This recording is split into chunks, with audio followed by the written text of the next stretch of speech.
Hello everyone and welcome back to the HCW YouTube channel, and today we've got another UK Indy Spotlight interview, and we decided to bring the man back on because his video reviewing the Kamikaze Pro Live 29 is skyrocketing. So once again we've got the Karl Robinson. How are you doing? I am great. I am skyrocketing, apparently. You are skyrocketing. I've never seen such a descent into properity. I mean, who doesn't like a bit of difference? A nice little review of the show from people that were both there. Yeah, you know, me, the paying fans, you doing everything. We were all there. Either one in pain. Yeah. Okay, but we've discussed previously, so you must have watched some of these and you've not lied to me. This kind of segment we do is pretty much of This Is Your Life, but this one will be a bit of a twist because with wrestlers I can kind of do a bit of research, whereas you're an enigma to me, except for the kamikaze stuff. So it'll be fun to work out stuff. Well, that's it. I am an enigma. So yeah, That's my new. That will be my nickname going forward. The Enigma. the Enigma, the GM, the Enigma. So we'll start it off. So as usual, we'll go with. So what was your first kind of wrestling memory? What kind of got you into wrestling? Oh, that one's a tough one because I always think it was obviously then. Because obviously I was born '92. WWF, as it was, obviously used to be on Channel 4 sometimes, the pay-per-views and that. Yeah. Obviously watching a few of them, and then obviously mates at school at the time, we all got into it, watching some of the rumbles in the old classic Survivor Series on videotape. I mean VHS. Who remembers that? Yeah. But yeah, like once that led into it, and then obviously getting me into wrestling all led from between high school. You think I can't do this, can't do this. Search training schools in England, and then boom, there you go. Okay. And what was the training school you went to? So obviously I've been a few over in my time, but like the Yeah. first one I ever went to was FCW, as it obviously they've just closed their doors recently, but FCW Future Championship Wrestling down at, I want to say Hadley Stadium, probably not Hadley Stadium, but it's some sort of stadium basically. It was a ugly way, Yeah. and at the time I went for my first session, which generally most times people go just generally watch, try and learn, see what you're going to learn. I then got challenged by the champion at the time, who most people might see on TV now as Mr. Bet Regret, but Mr. Sensational Soul Adams literally picked me up. I was in jeans and everything, and well, I'll leave the story at that. So Saul Adams, yeah, I'm just because I'm researching as we go along. So it was like in around about 2006 he was champ. So does that sound correct? That's around about the time you were getting into it in 2006. I want to say probably was 2006 I was first starting training, but like 2008 was when I first got involved in shows. Okay, and what was the setup at FCW? Because like we've discussed, because we've had a lot of kamikaze people on. Originally, when I was training there, we were at the Badookan, and it was gym mats. What was Yeah, it like at FCW? oddly very similar because I mean, obviously when I first started with Kamikaze as well, we was at, which I think that one was Hadley Stadium for Kamikaze. Yeah. Obviously it's a sports hall and all that sort of thing. In for the one for FCW, it was actually quite a small space we were in, so the generally was just run around, and then they have obviously like the very thin blue gym mats. Okay, yeah, the which are the pain, like 'cause to get it makes bumping in a ring the softest thing in the world if you do the gym mats. I'll definitely say that. I mean, especially like I say, because I was picked up and body slammed by Skull Adams at the time, so especially on your first session, he's quite a shock to the system, and then I think it was more the distance that put me off going there. So I then carried on searching, and I found AWW at the time was running. They ran shows basically at the Bescott stadiums, like little social club outside, Saddlers Club, Yeah. and I started training there. That led to more training, so I was training for AWW for a good while. Moved over to Handsworth because no one really trained in Warsaw at the time. So we moved over there. Trainers kept changing, and see, lo and behold, I decided the second time to give up in a sort of sense. Okay. Obviously, as most people, like one thing back then, I wanted to be a wrestler. Yeah, and AWW's alternative wrestling world, isn't it? I think they were going by that then because they've had two different sort of names, but it was always sort of like I think Anti-Watershed Wrestling was the name originally, and Yeah, then I've just saw that there. Yeah. then they became Alternative Wrestling World. And yeah, I say had quite a vast array of trainers to be fair, because originally it was Marcus Cool and Mad Dog Max. Yeah. There was also Danny D, which not many people will. There's some people who remember Danny D, but changed. Then it became Carnage, John Diop, and I want to say his name was Mr. 450 at the time, but basically Dan Ryder, if you know Dan Ryder. But yeah, I know the literally name. Yeah. it kept changing, and I say the constant change. I was just a bit like, I'm not getting a consistent base in a sort of sense. So obviously I stopped for a bit then. Mad Dog Max himself obviously started running PWL shows, I was about PWL to ask if training. that was the one you were on about. Yeah, Mad Dog Max. Yeah, because I thought it would be very weird if there's another guy called Mad Dog Max, but yeah. No, no. So basically, he was kind of I always class him as one of my first trainers alongside Marcus Cool. Yeah. As I say, he trained me for quite a while, AWW, and then once obviously I've stopped that for a while, I then began training at PWL down in Darlaston, which obviously lasted me quite a fair bit, but I think again the progression couldn't see myself progressing, and I think my body has well back then, which led to quite a long break again before finally arriving at Kamikaze, which I've stayed with now since well, I say the first time I started training now. Yeah. So when was that? When you actually got towards Kamikaze? What year was that? That is an interesting because I want to say I can't remember when that dojo began now. I basically I wasn't at the first ever session, but I was at one of the very beginning sessions, well, Yeah. early sessions of the dojo. Obviously, the head trainers then were Pete Dunne and Ryan Small.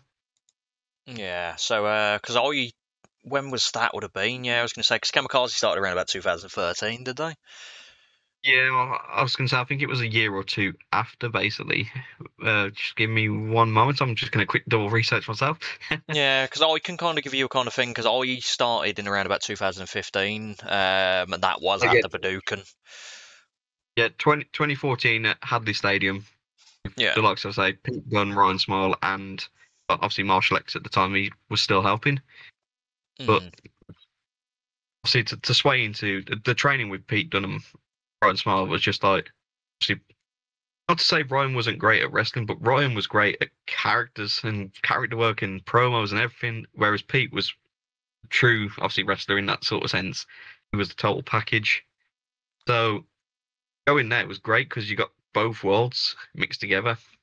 Yeah, no, definitely, and obviously discussing of Ryan, like it was a great character, and obviously it really sad what happened. Unfortunately, very sad. But obviously, again, like, well, I wouldn't even say Ryan was a character because that was just Ryan. Yeah, it was just him, wasn't it? Yeah. Because And yeah, Karen. I was going to say, of course, the best thing that most people say is the best characters in wrestling, or, well, I guess even in life, is yourself turned up to 10. And that's what Ryan did when he got in the wrestling ring. He turned himself up to 10. Yeah, he was funny as well. Like, I only really like I saw him a lot as a wrestler, but I didn't really get to know him as a person. But there was the odd interaction I had when I was training. And my favourite one was we were at the Empire, and it was him versus Osprey. And he went to us. He got all the trainees out the back, and he went. There was no pressure. He went, "You better catch me." That was the whole thing. That was the whole sentence, and it was like, "Okay, Ryan, we'll do that." And we did luckily catch him. But yeah, it was just like there was no plan to it. He just went, "You better catch me." And we didn't even know where he was coming from, so we were all just looking in the sky, and they were, "Oh, there he is." Yeah, that sounds very much like Ryan. But Yeah, I mean, obviously, the greatest thing I always love to quote about him is obviously Karl Robinson, the surname Robinson. yeah, Straight away coming up with because obviously when we train, we do promos as well at Kamikaze. So hmm, I remember the one thing he always, well, we've always kind of said is like to have a catchphrase or something. But yeah, obviously, you don't have to have a specific catchphrase, or it's better just to have something that you can end with. Obviously, then me start to moving away from training to be a wrestler, wanting to be a manager. I always remember because this was even at the time at the Budokan. He was like hmm, easiest thing to go down the line of, obviously Robinson's surname. Robinson squashed. You're going to get squashed. Yeah, that's good. And Yeah. I've never obviously used it in time, but it'll always stick with me that you're going to get squashed because basically that was a Ryan thing. Yeah, I'm hoping you use that at the next Kamikaze show when you announce a match or something like that. Well, hopefully down the line, fingers crossed. Obviously, I do want to be a manager per se, wrestlers, but right now, obviously, I'm ring announcer, commentator, you name it, I've probably done it. Yeah, you are a man of ultra age, which we'll discuss further on down the line because you do a lot. So as we discussed, yeah, you got to Kamikaze. It was with Pete, Ryan, and Marshall X was in and around the scene at the moment, but obviously he becomes a bit more focused in your life as we go along as well. Yep. So who was training at that time around at Kamikaze? Is there anyone that's still kind of around? Except obviously Pete Dunne, etc. In the sense of at Kamikaze or overall? Training wise, as in like, like the trainees, stuff like, is there anyone still kind of wrestling at this moment in time? You mean on the scene or just specifically for Kamikaze? Oh no, in general, yeah, just on the scene, yeah. I know obviously like Johnny Palmer does things elsewhere. Obviously Luke Douglas, one of the earliest, and I want to say Elliot. I think Elliot was there back then.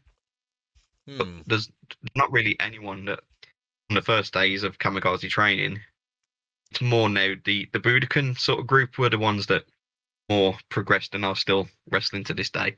Yeah, the Budokan, me and Luke were discussing it the other day. The Budokan, I can't say it now, but I'm not that one. The set of group that have come out of that have gone really well. She got people like DeReese, a man like DeReese is from it. Chantal obviously is the main name you'd come pick up from that. The Kamikaze Kid. Samuel Hughes was at the dreg end of it, if I remember, before it started going towards Tipton. And then me, Luke Douglas is probably had a bigger name than me. But yeah, so that I think like the Badugan, people kind of it became more of a family thing at that point. Like people kept going and going, and it came like, and then it's obviously where the live shows came from. Yeah, and that's the thing. Well, I mean, obviously you missed out one name from there, Mari as well, because obviously Mari did come train at the Badukan. Don't know who that is. Yeah, Amari, and obviously you had people like Mika as well was there at points, Elliot Jordan and Liam Doyle. That's the one. He isn't wrestling anymore, but I always like to bring up Liam. But yeah, like you say, I think it was the thing because moving there, we were there for quite a while as well, and it came, like you say, that close-knit family. Like Chantal Jordan and the Kamikaze Kid, it just became like little brother and sister to everyone in a sense. So we looked after them. Everyone else then, we were just a disjointed family in a sort of sense, but yeah, like there's memories on Facebook that get brought up, and you just see the massive group of people that were there at the time. Like it's slightly slimlined down now, but yeah, the amount of people like in them pictures now we used to help out. Like you'd have about 20 people helping out, set up at the ring and everything like that. It was a very good family atmosphere. Yeah, and that is the thing. That's why I love now. I mean, not to say obviously other places don't have it, especially where I trained, but I think wrestling itself has more moved towards that now. So like everyone looks after everyone. Obviously, there's still probably some bad people out there, but I don't want to talk about that much. Yeah, definitely. Yeah. That's in the sense of why I say everyone looks after each other, because if something's happening, some people nowadays have those specific people they can turn to, and that's what I like about wrestling now, because it's more orientated to everyone starting to look after each other. Okay, and when you were at Kamikaze, when did you decide? Because obviously, when I was getting there, you were still training a bit, but you were wanting to go towards the manager side of it. When did you kind of decide that was the thing? Oddly enough, it was when I was first training at Kamikaze at the Hadley Stadium. I think, like I said, I think back then I was like, body can't do the wrestling, but I want to be a manager.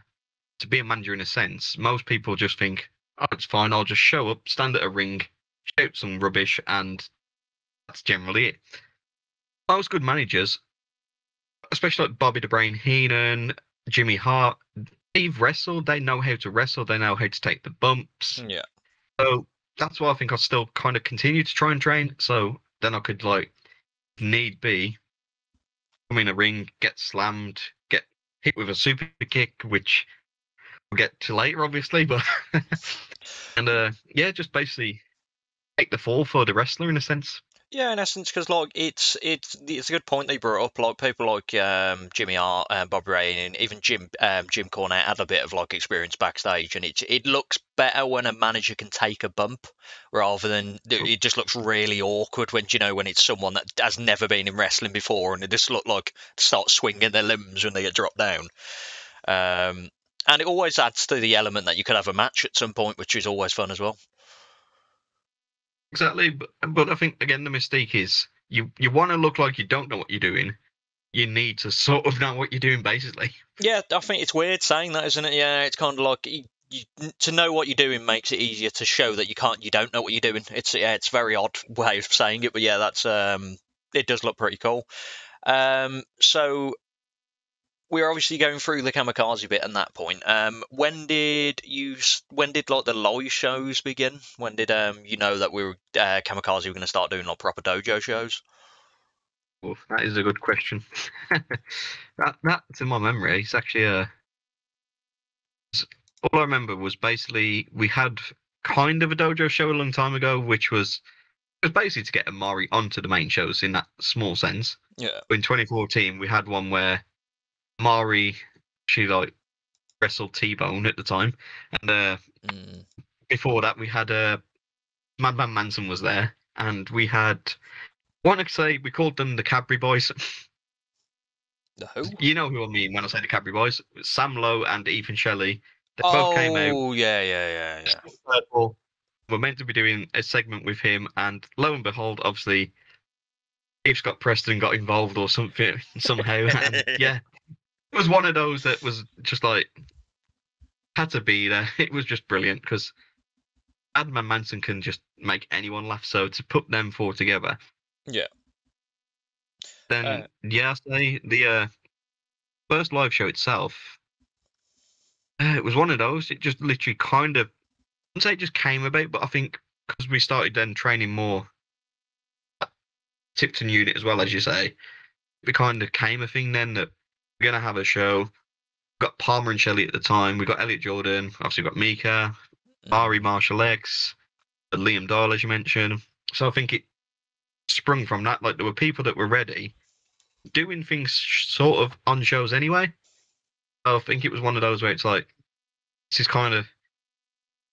is basically a progression way now. Like, we're going to have smaller shows in that sense. You can get ready to be on those bigger shows.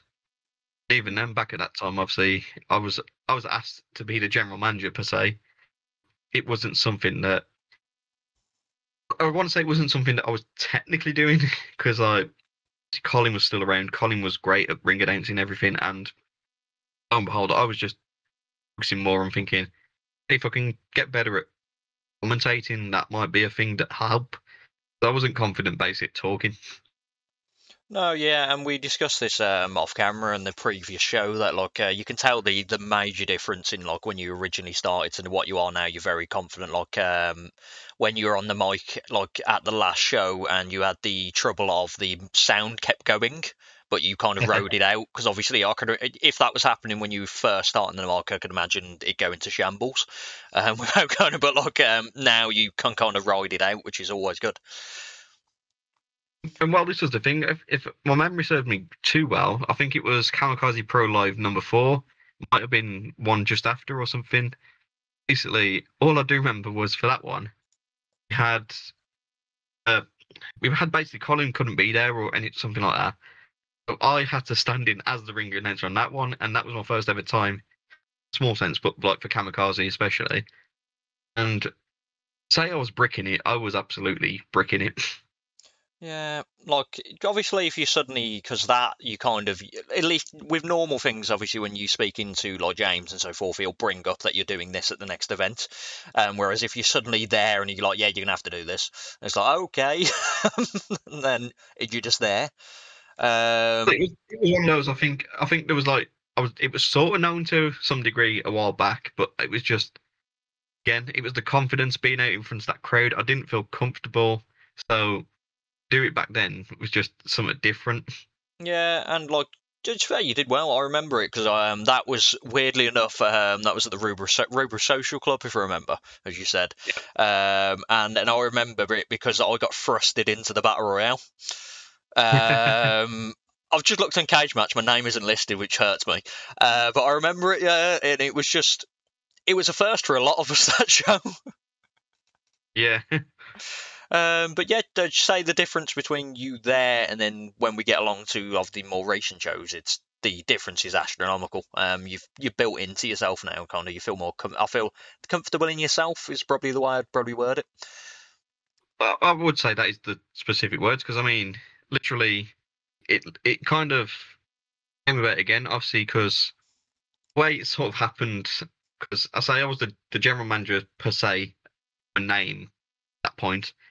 I wasn't even doing anything then. So like when it came to actually making announcements, Colin was the one doing them at times, and it was generally Colin still. So obviously he's the main general manager, Kamikaze Pro. When it came to live shows, it was just me. So then, lo and behold, going forward, and I can't remember the specific show. I want to say it was Live 15 or something around then. But basically, Colin had had the baby at the time, so he was never going to be able to do live shows anymore. Lo and behold, I get asked once again. I'll say once again, but I get asked, "Do you want to be the ring announcer?" And I thought, why not? I'll give it a shot. Because literally, that's all I thought was, if I give it a shot, if I fail, I can turn around and say, I'm someone else. Yeah, and it's just obviously you've carried on since then, which is all like you've shown that you can do it, and you've molded yourself into like a good ring announcer, good GM, good commentator. Everything else you've been doing, you're doing everything else on the shows.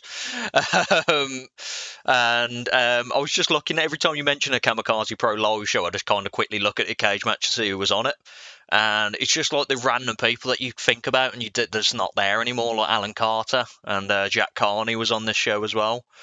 Uh, Deno, who's on to big things wherever he is now. I don't know where he's living at the moment.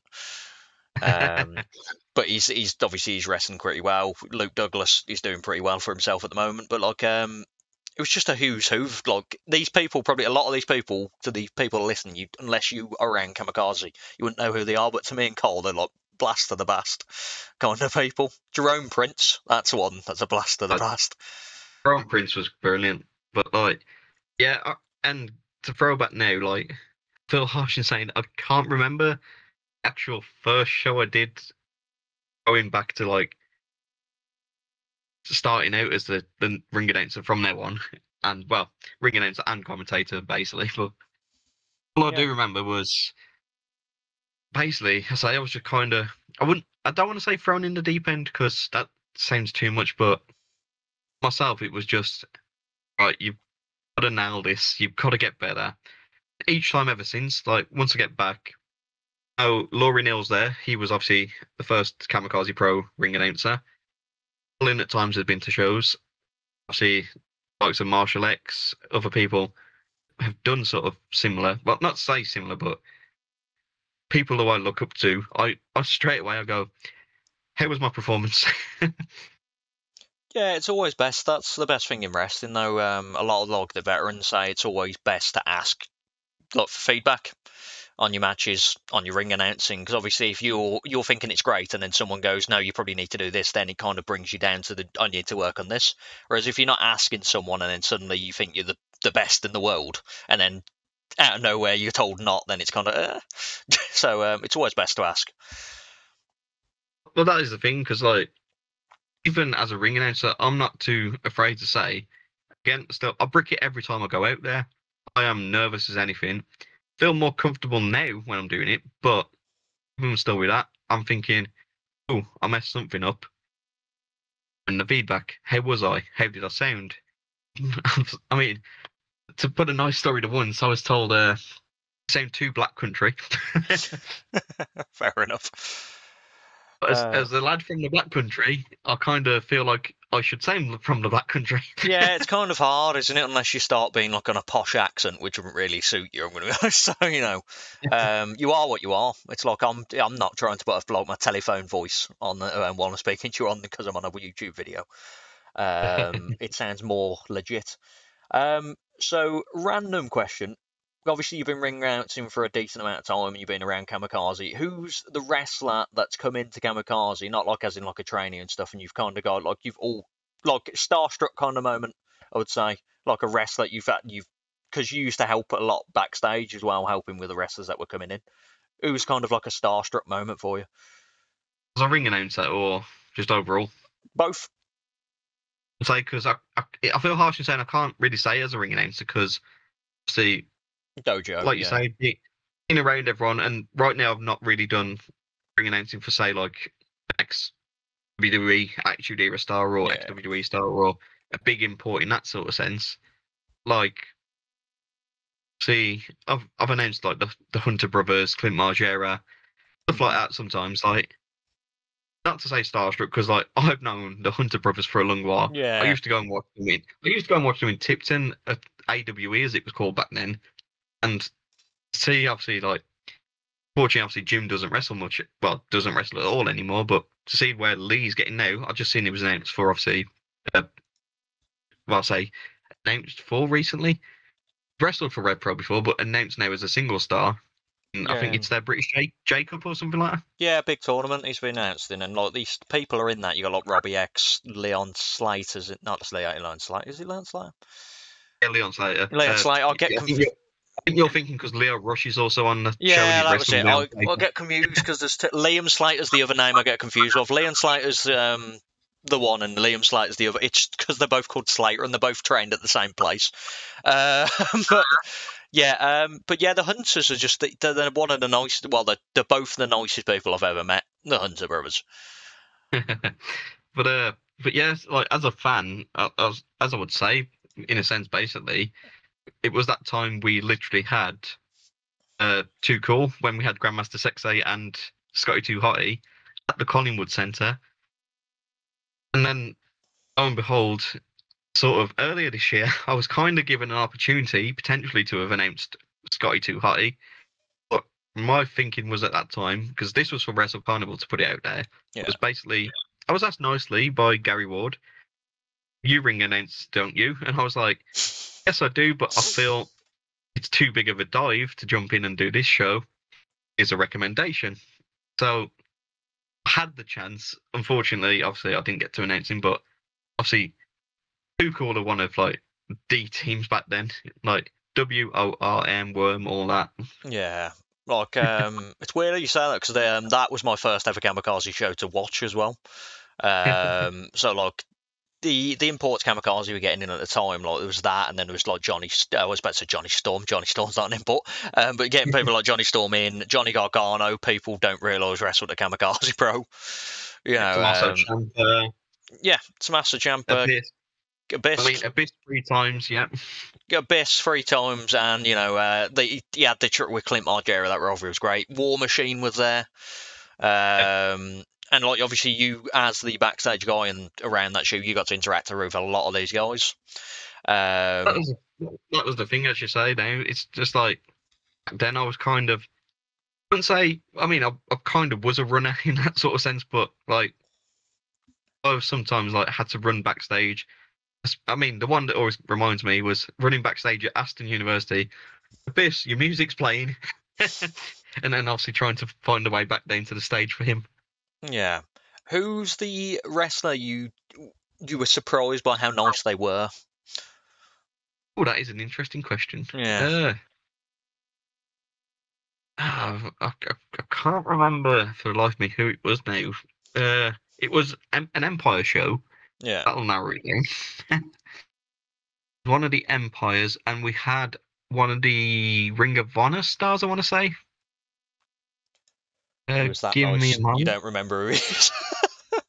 I mean, actually, one nice story from that, leading into it, was another Empire sort of show, but being in a car with Drago the once, and there was me, Drago, and obviously Alan Carter, as we're calling him, but Al Yeah. Crowley, one of my closest friends from wrestling in a sense. But basically, listening to Drago in the front, and Al trying to talk to each other.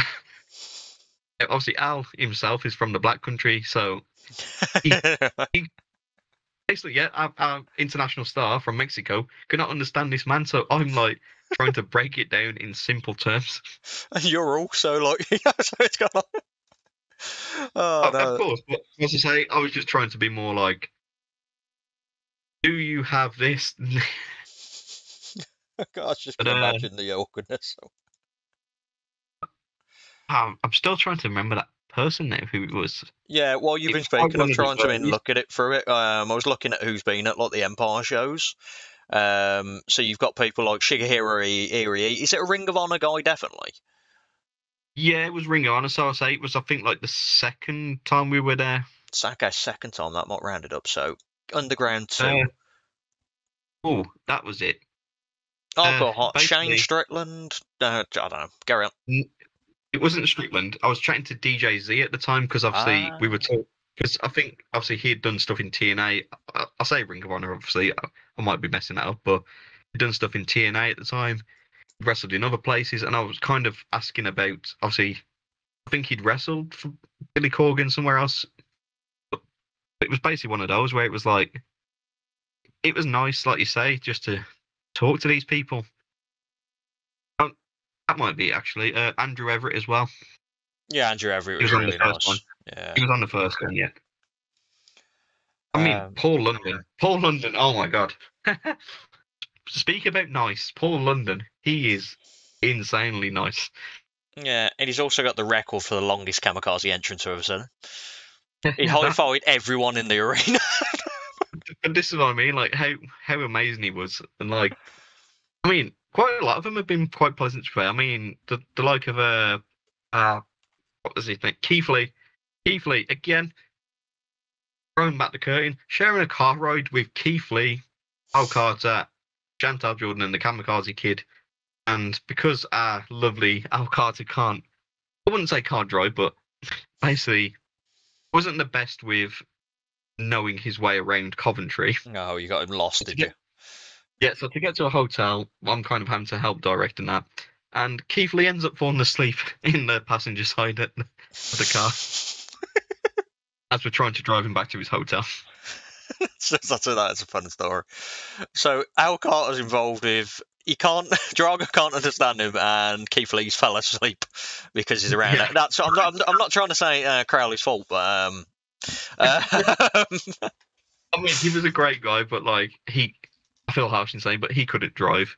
He's probably improved by now, but yeah, you'd hope so, wouldn't you? Seeing because that was like say 2018, so you'd hope 4 years. If he can't drive now, he's just struggling. But normally, the main issue used to be roundabouts, but yeah. Anyway, go carry on. yeah, but like we normally obviously we mentioned like the nicest guy. I couldn't really think of anyone like I've met like import wise that has been like everyone I've spoke to has been nice like out backstage. I've never really had anyone. I don't know if you have, but I've never had any kind of kamikaze people where I've kind of go, like all of them have been pretty decent to me. Not really. I mean, yeah, I can't even say. Like when I say I mean, but obviously there's sometimes obviously I think it's because of situations have happened, flights, all that sort of. Yeah. I think they come sometimes. Obviously, I wouldn't say in too much of a bad mood, but like you feel like if you say something, you're going to rub them up the wrong way. Yeah, and like let's throw it out there. The one person I thought might be like I might have a bit of an ego or something about him. I don't know what I thought about this was when Rhino came across, but Rhino was one of the nicest Oh, people I've ever spoke to as well. Rhino is definitely one of the nicest. I mean, actually, Abyss was one of the nicest people. Like I always remember, and obviously, I don't know if I can't say I don't know if he minds me saying this, but I Yeah, remember it's the happened. voice. Well, it was like say it was after a Cadbury show, as at the Cadbury Club, and he ended up after the show just sitting there speaking to Dan Maloney, his mum, and everything, and they were just talking about I think it was mainly wrestling as well, but like obviously their life and how he's doing and all that sort of thing. Like Abyss or Chris Parks, whatever anyone wants to call Yeah. him nowadays, he cared about people. Yeah, which is always good. Like, you don't want people that come across, like, come around, they don't want to speak to you, they just want to be there to get the money and leave. Like, everyone that Kamikaze's booked, like, they were at the table. Like, Johnny Gargano, nice, he was at the table, saying hello to everyone. Abyss spoke to everyone. Rhino was unbelievable because we had a seminar with him, and he was one of the nicest guys in the world. And that's what I was just going to say. Like the amount of seminars we've gained from having these imports as well. I mean, I remember one with Eddie Edwards where he made one of the trainees somehow. I mean, he didn't make him, but somehow the trainee called himself a bitch. but yeah, I'll say like training with Eddie Edwards, who obviously has wrestled for the likes of Noah and TNA, Ring of Honor. He like that was amazing. Uh, a strange one as much as it was. Again, another really nice person because she said to us all after the session, Sue Young, because obviously she plays this very dark, scary persona. But training with her, she said to everyone, add me on Facebook, ask me things and that, and like we've had her multiple times, obviously. So Still got her she on was just, Facebook. I'd say she was great, and like even to this day, like when you see her on TV and you think, hang on, I've trained with her. Yeah, it's mental. Like, to take the spotlight away from you for a second.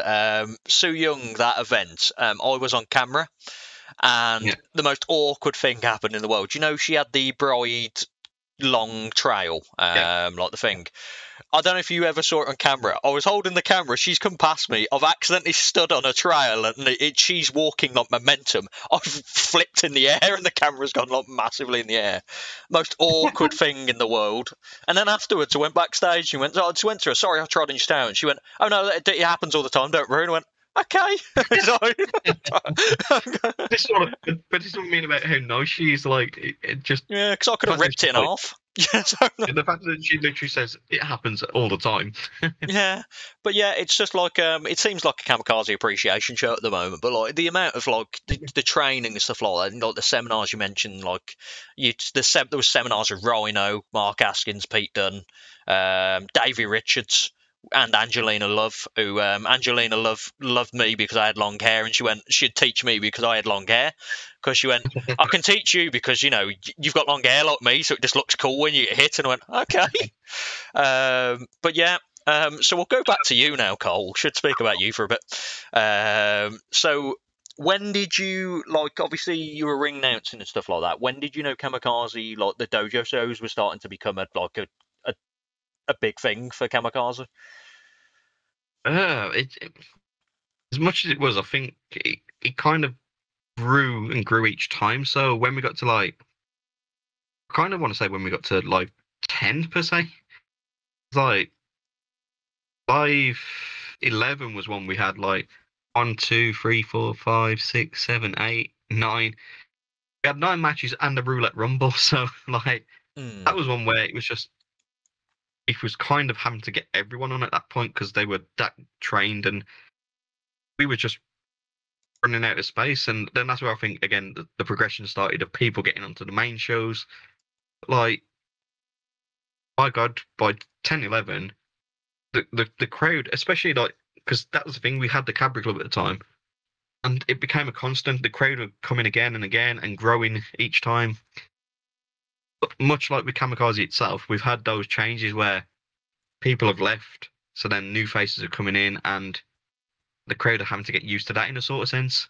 Yeah, but the good thing is the show keeps going on. Like it said, like if you look at the difference between the first Kamikaze shows and now, there's only a handful of people that are around. Luke, Chantal, that's about it. I mean, yeah. So, like, but the show keeps going on. But there's one constant, and that is the Karl Robinson. Oh, I mean, kind of would say that, but actually no, I don't think I missed a live show to this date.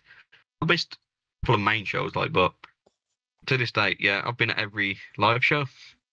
Said like people don't understand how much you actually do at live shows. They see the on screen. I'm saying on screen like it's TV. Like the live app, like obviously you being the ring announcer, you walking around. but you're setting up the ring with the guys beforehand. You're going through the stuff with whoever's running the show with you at the time, like James, etc., like that, and like you're there straight away from the morning all the way to the end, and you need a bit more credit. Well, that's the thing, as you say. Like, I mean, even to go before that, like before the shows are even before they're announced, I'm the one that's having to design the posters, design the match graphics, the one Yeah, that does all isn't the that? Yeah. social media generally. I'm the one who posts the match announcements. Like, but generally, I don't like bigging myself up. This is why I've never wanted to do interviews, but the live, not to say it's my thing, but the live shows kind of feel like, up to say revolve around me. It's hard to say what I'm going to Yeah, no, say, but you're the one running them basically. You're doing a lot of it. Yeah. yeah, it's kind of like I just have to help basically. Yeah. And it's still, as I said, you'd like people only see certain things of what you do, but you do everything, and it's great. Like Kamikaze, the live shows wouldn't run as well without you, because you couldn't find someone to do all your jobs. You'd probably have to hand them off to loads of different people rather than just you. But yeah, credit to you, Carl.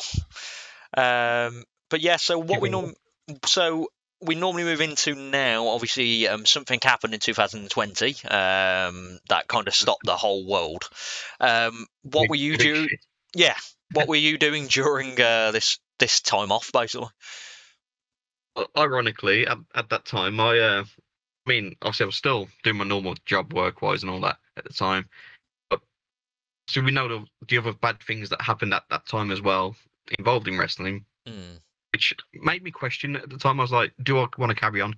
Do I want to be involved in wrestling? Like a lot of those people, obviously, that were aimed and everything, were people I used to look up to and stuff. And I thought, I've had enough now. Like this isn't good. But then I thought if I stopped, that'll let them win in a sense as well. No, Because yeah, like yeah. even though it wasn't me specifically affected, it's kind of if everyone said, "Oh, I'm going to quit," they've won. So then I thought, what's the one thing I can do? Zoom, Discord as you're doing it, but started obviously my YouTube channel, started interviewing a few wrestlers, personalities as well, and yeah, it kind of gave me my passion back for wrestling basically at that time. Yeah, and like we won't go much into the movement and stuff like that, but it's kind of like you don't really want to quit because of it's the only person who's getting hurt by it that way is yourself, because Yeah, you're missing out on what you love just because people are bad eggs. yeah, Without going saying it, it was just I could feel the same way with yourself. Like it was a lot of people that there was some people that we had that were around on shows and stuff like that, and you just didn't yeah. expect it. Like we won't delve into it that much because it's not worth. Well, it's worth talking about. I just don't want to bring it up really on this kind of thing. So we normally going to go with as well. We kind of delve back into your kind of not personal life, but what you kind of enjoy. So what kind of music are you into, Carl? That is an odd one because I've always answered I listen to anything. Like sometimes if I'm basically like Smooth FM is my go-to. I mean that is our wrestling thing. Basically, we used to have listen to Smooth FM while training. Yeah, the But Tipton Doctor. Yeah. exactly, Smooth FM. Sometimes I'll listen to. I mean, big Limp Bizkit fan. Yeah. I can't say big, but like I do love Limp Bizkit. Went to the Fozzy gig that was last year at the Mill, so I just like music basically. If it vibes with me, I'll listen to it. Yeah, I respect that more now. Like, when you were like, if you're younger and people call it a cop out because you are listen to everything, and it's like, no, I Yeah, genuinely do just listen to stuff because I like it. I'm not going to just yeah. go, oh, there is certain genres now where I go, that's just noise to me now. But because I'm old. But yeah, But that's the thing, like, I mean, obviously this is the thing as well because everyone got categorized by things they listened to back then. So obviously, if you listen to rap music, pop music, you're a chav. If you listen to rock music, anything darker than that, metal, you were a grebo, stuff like that. And yeah. like, I was just like, well, I like this song and I like this song, so while I'm listening to break stuff, I also want to listen to Robbie Williams. That'll be a mix and a half, like Angels and break stuff. Um, so this is something new I'm going to add to the channel because I got absolutely roasted by Corey from basically we had a poll with my top 3 musicians against his top 3 musicians, and I got absolutely slated because his top 3 musicians were Beatles, Queen, and someone else, like the top, Presley, Elvis Presley. So, like, I was never going to win that fight. So we're going to have, who are your favourite 3 musicians, artists, bands? And we're going to put a poll up, me versus you. Don't cheat. No. How can I cheat? So Limp Bizkit is definitely number 1. Yeah. In an odd sense, I have been listening to a lot of Elvis recently because, like, that is a family thing for me. Like, our family kind of love Elvis. And I don't know if I will still say Robbie Williams because, like, no, Justin Timberlake, actually. Justin Timberlake. See, that's kind of, I can understand that because it's kind of like, I would mention my 3 were Disturbed, Avril Lavigne, and Oasis. So, there's a bit of like a difference in it, but it wasn't just like 3 greatest ever bands that I'm going against, So we'll release a poll after this video comes up, and we'll see someone else slate my Avril Lavigne love until eventually I'll get Avril Lavigne to follow me. That's what this channel's about. So via that, are you like a big film fan? Oh, this is always my oddest thing because I did film studies at sixth form, but for someone who apparently loves films, I don't watch a lot of films. Okay, then, like, what would you say is your favourite film? You just have to ask that. The favourite film ever, Cool Runnings. Where's your lucky egg? Is that what? I mean, literally, when I say anything bad, there's nothing bad to be said about Cool Runnings. The bar fight, John Candy overall, just John Candy. That just sells it. No, definitely. Like, it's cool to see when people have like random films. Like, it's not just like The Godfather. Cool Runnings is not most of the time people would call it their favourite film, but it's yours. And then the final of the trio we normally go through. Are you a gamer at all, or? Sometimes Football Manager, but not as much anymore. I've kind of grew out of games. I mean, again, I'm approaching 30 this year, so like, not to say people older than 30 can't play games, but just can't find the time. Yeah, I found that I kind of got back into games recently because I felt like I needed to do something with my hands at least, like because I was watching TV all the time and stuff. I felt like I need to kind of do something. But Football Manager then, what kind of manager are you? You kind of like you build from the depths of the conference, or you just like you go straight to like, or you just like Warsaw? Well, obviously being a Warsaw fan, I do tend to play as Warsaw, but generally first when I jump into it, I'll be like, sometimes I used to just be Man United, obviously get to grips with the game, how it's laid out and all that now. More recently, I was actually trying to do an Arsenal save, so like make Arsenal the champions, all that. And sometimes I'll try the Championship, get like Nottingham Forest back up. Yeah, it always depends. Like, I mean, obviously, it sounds harsh as anything, but it's always the English teams generally. Yeah, because it's a system, isn't it? And like you kind of like when you get to like you're bringing English players in. Say if you're an Italian team, you're bringing English players in the end, then you so you might as well just stay in England. More or less. Yeah. More or less, I think I remember the once I took over. I can't remember which Spanish team it was. It might have even just been Barcelona, and I was just signing top English players or ones that were just on the fringe and thinking, yeah, I'll get these, like best training facilities in the world and all that, La Masia, and basically make the English national team better by having Barcelona be England. No, definitely. And you mentioned you were Man United. I'm wearing a Man United top right now, so that was a good moment for me, so I could kiss the badge. So while you're talking, I'm just smogging my shirt.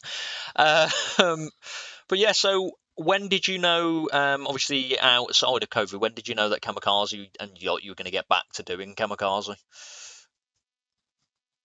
I can't actually remember to be honest, but like as far as I remembered, in a small sense, we feel like it was we just.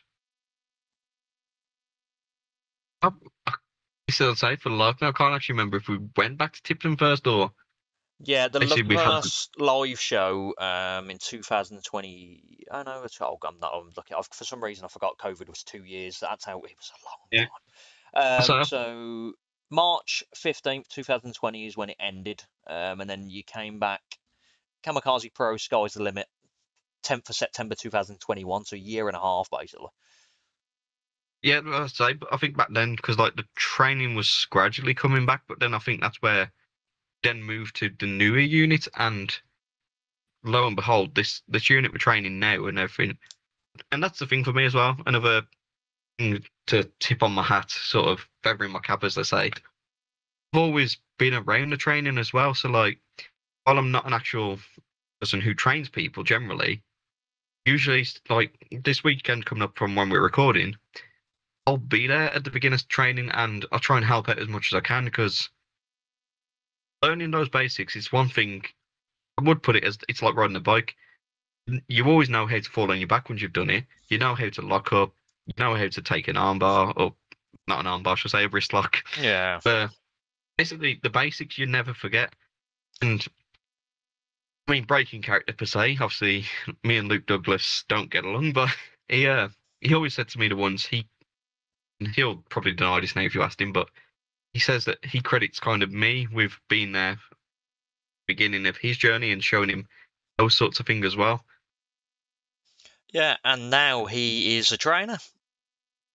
And that's the thing, the progression has moved, that Luke is now a trainer for the beginner sessions, and I still help out as and when I can. I've always liked giving back, basically, and that's the thing. Like, see now, like Josh, God, what we called him now? He's what was our latest geezer called? Speed Demon. Oh, Edgar Adams. That's the one, Edgar Adams. Yeah. Like, to see him make his debut, and obviously Nate Riley in the Rumble. Mm-hmm. Like, I was kind of there when they first started training, and now see them. It's that weird progression again. It's like, I mean, I think we put it in the write-up for Edgar Adams match. He is the first of Kamikaze 2.0 dojo. Yeah. To graduate, and like, lo and behold, eventually we're gonna have that keep happening, and I can't wait to see it, because like, again, it's gonna start building the Kamikaze Pro Live brand.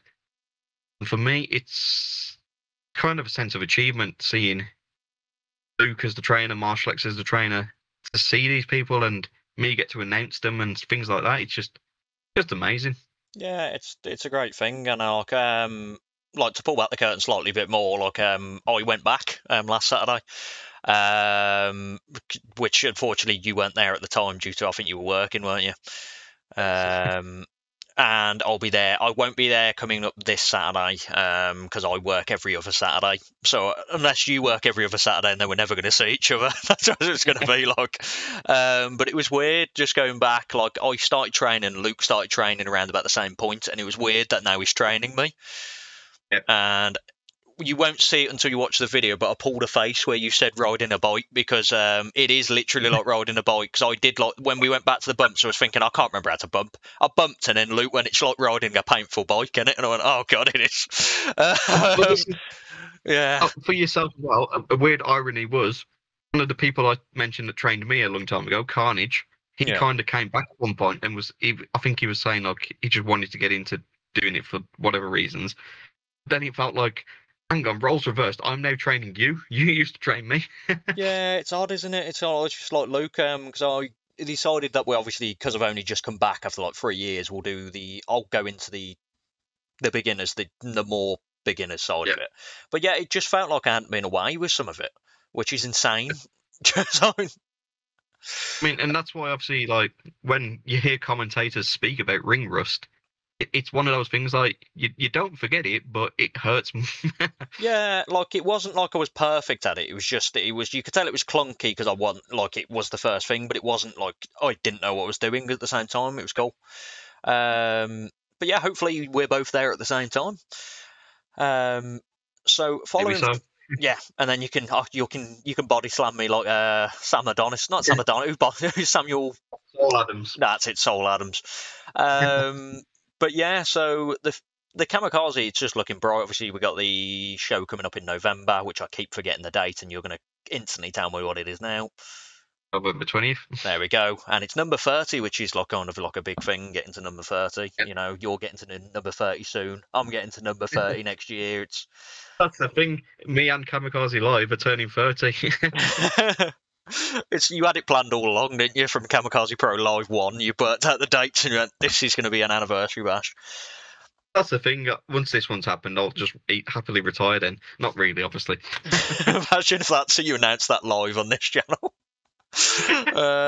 So we normally go, so from that point, we're kind of getting to the end of what we're going to discuss, but I wanted to go kind of loop back about your rivalry with Luke Douglas, because I think it's hilarious. Yeah, so like, it's you, Carl's got the, no, you and Colin's got the same thing. What's it about Luke? I think we cut out a little. Yeah, I think I could hear myself, but I'll repeat back to it and I'll get it out. Yeah, so what's it about Luke that gets on yourselves and Colin's tits, as we would say? I think, well, this was the thing. Like, obviously, Luke, when he debuted and all that, I was happy to see him debut. And then, obviously, lo and behold, further down the line, he kind of, he turned his, I wouldn't say turned his back on people, because he did that straight away once debuted and smashed Sean Devine over the back with a crutch. But yeah, like, I think it's that fact of he's just clawed his way onto people, like obviously the likes of Elliot Jordan Experience and Margera, for blood as they are. Like, it just, he doesn't need to do it. He knows he's that good at wrestling, and once he tries and he does those devious ways, like, we all know back when it was Luke versus Harley Faith for the title, and basically when that happened, see, I'd basically had enough. I couldn't see him cheat to win, so of course I got in the ring after he pushed me away. He was going to use the championship, and then lo and behold, nice shiny boot to the face, super kick from Luke Douglas, and I was out of it. Yeah, Luke does look a good super kick, don't he? But you both really kind of like, well, more Colin got his own back home eventually. The whole bled in general. It's just cool. It's a nice rivalry. Like, you both train to get training, and then, you know, he's just up against you. But the tagline I'm taking from this is you're calling Luke is a user. That's what I'm going to put that as my Twitter line. I mean, the thing as well, like I say again, he doesn't need to do it and all that, but basically, I think he's one of those, he just doesn't like being told what to do.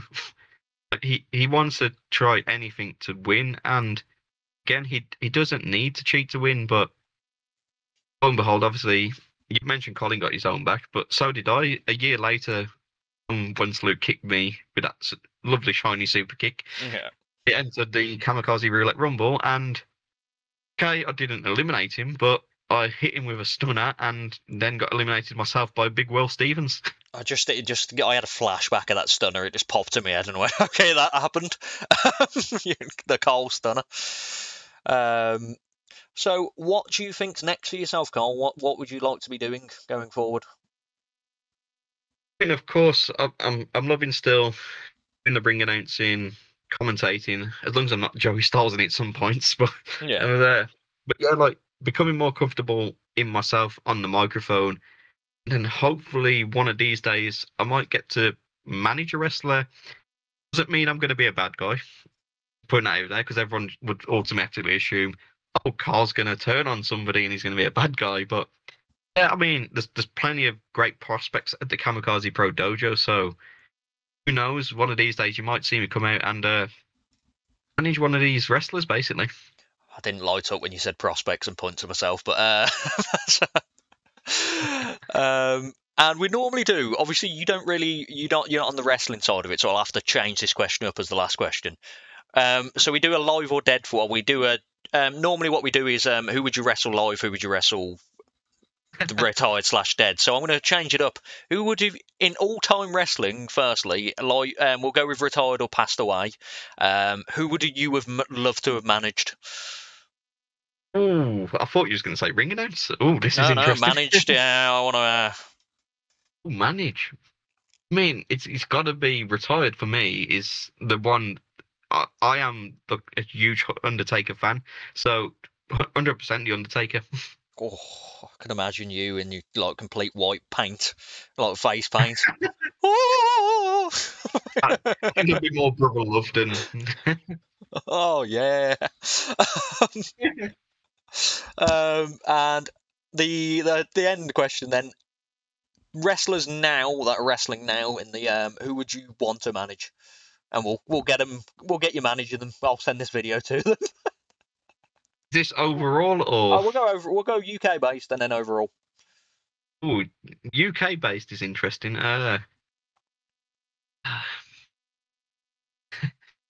This is going to be a difficult one to answer. UK based. As odd as it is, I'd love to manage Luke Douglas. No. You've peeled the curtain back now, so I can see that happening, and that's the evil turn you were just on about 5 seconds ago. And then worldwide.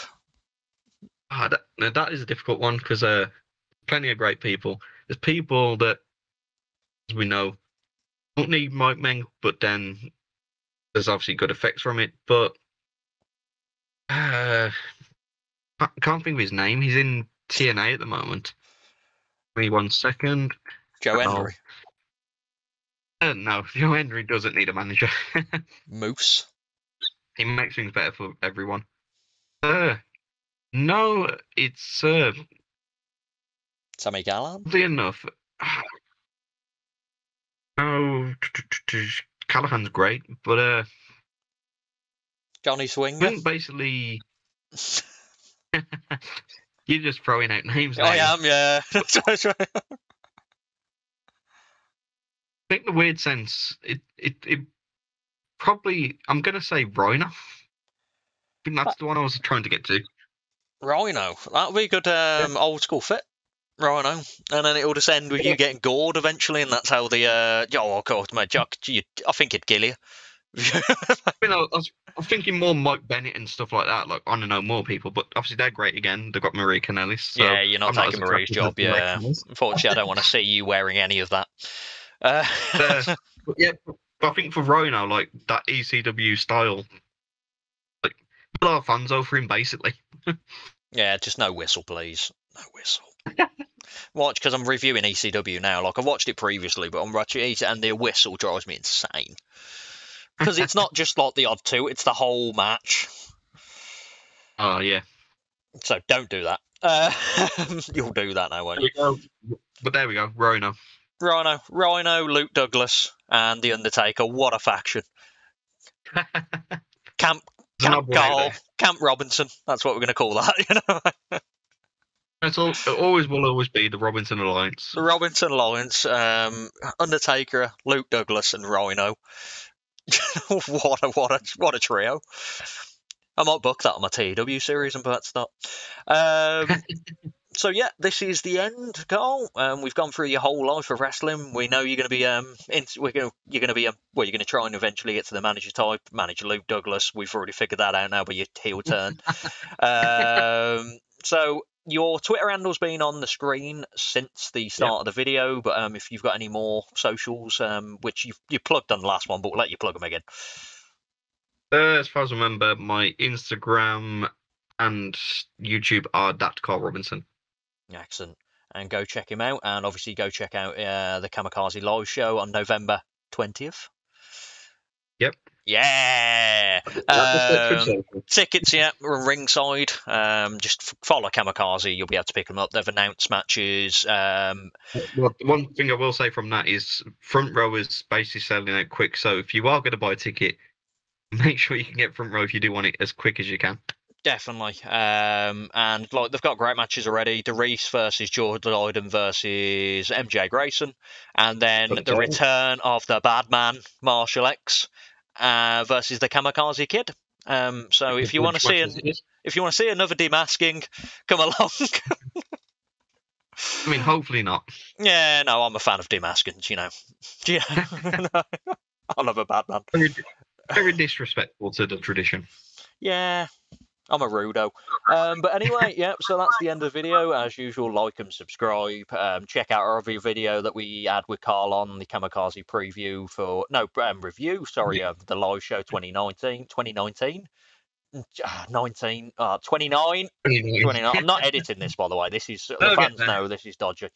And we'll obviously have Carl on a few more times whenever there is a dojo show and he's happy to come on. We can do the reviews of them afterwards. And that's the end, guys. So you all have a good night, and we'll see you soon. Say goodbye, Carl. Bye, Carl. I knew it was going to happen again.